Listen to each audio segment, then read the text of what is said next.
Hello and welcome to St. Francis Xavier College Church as we gather in this sixth week of the Easter season. Again, our readings can be found at the usccb.org website. Today I'll be reflecting upon the Gospel from St. John. The Lord be with you. A reading from the Holy Gospel according to John. Jesus said to his disciples, "I am the true vine, and my Father is the vine grower. He takes away every branch in me that does not bear fruit, and every one that does, he prunes, so that it bears more fruit. You are already pruned because of the word that I spoke to you. Remain in me as I remain in you. Just as a branch cannot bear fruit on its own unless it remains on the vine, so neither can you unless you remain in me. I am the vine, you are the branches. Whoever remains in me and I in him will bear much fruit, because without me you can do nothing. Anyone who does not remain in me will be thrown out like a branch and wither. People will gather them and throw them into a fire, and they will be burned. If you remain in me and my words remain in you, ask for whatever you want, and it will be done for you. By this is my Father glorified, that you bear much fruit and become my disciples." The Gospel of the Lord.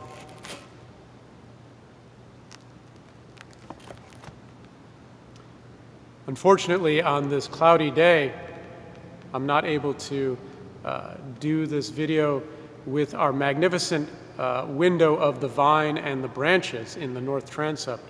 But the next time you are in church on a sunny day, it is a most spectacular stained glass window. And a wonderful image of what it means to bear fruit, of what it means to bear fruit in abundance. Remain in me as I remain in you. That is the key. That is the essential aspect of our bearing fruit.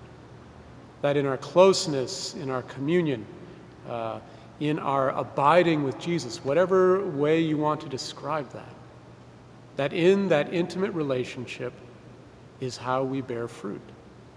And apart from that relationship, we do not bear fruit.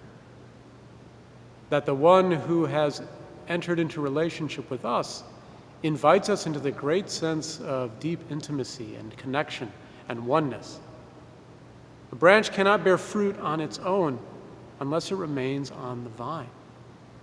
That if there is separation, if there is distance, it's simply not possible for it to work. The vine and the branch are so completely connected that nothing can happen without that connection. And wondrously, when we remain, when the branch and the vine are one, when we are deepest in communion with Christ, then abundant fruit is produced. That, as Jesus says, for whatever you want, it will be done for you. That the fruit that we can engage in is more than we can ever hope for or imagine, so long as we remain, so long as we abide, so long as we are close to our risen Lord. God bless.